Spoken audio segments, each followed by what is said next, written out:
She was sitting behind that desk, this massive desk, and she didn't look like a leader to me, I'll be honest. I don't see her negotiating with President Xi of China. I don't see her with Kim Jong-un. Former President Donald Trump disparaging the leadership qualities of Kamala Harris.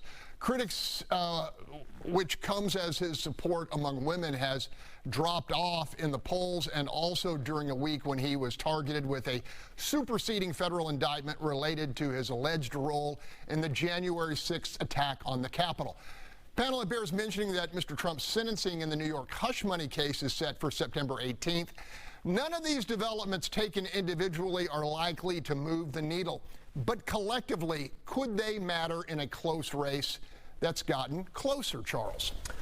Not the new ones. I mean, I think the shock and awe from the indictments, they had that when it first came out, and then now I don't think people are paying as close attention to it anymore. But I do think, going back to the point before, Trump's got to find a line of attack and stick with it. Again, this reversal that he did on abortion in a matter of 24 hours, and then this truly like half-baked policy about everybody gets free IVF or mandating it from insurance companies. It wasn't very thought out, and he needs to do a better job. If he's trying to attract women, he needs to do a better job of getting to the policy that's going to attract them, but then also just sticking with it. And I think, again, we're seeing a lot of things get thrown at the wall to see what sticks, and he doesn't know, but we don't have a lot of weeks to keep finding out. Yeah, I think I'll talk to the women on this. April, what do you think? For me, I have to look at both candidates, and so I've always been an independent, and say who better shares my interest. I want a safe border.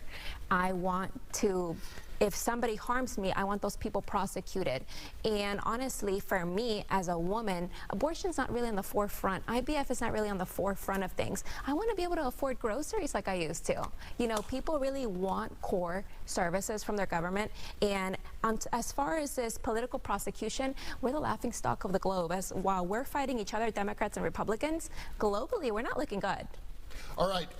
Tomorrow on previous shows, you've had many conversations with younger women in their 20s, early 30s. Is this issue enough to get them to the ballot box with a female candidate poised to make potentially American history? Absolutely. I mean, when you talk about somebody being able to tell you what you can do with your body, I'm not talking about somebody else's body, your body. And then the IVF, whether, you know, so many people have been so blessed with that opportunity to have a child who couldn't have a child. Those things matter to them. They matter to them. What looks like a family to one person may not look like a family to somebody else. Until they hear the pitter-patter of little feet, they may not feel their family is complete. And for somebody to threaten it with you, that is a turnoff, period, for anybody to try to control what you do with your person. All right, Chris, are you getting the feeling that Trump's support has hit a ceiling? Yeah, he's always been around 47%. He's there right now, and he has nowhere to go. And as I said in the last segment, the more caustic he gets, the more turnoff he's going to be to those independent voters that he needs to get if he's going to stay above Kamala Harris.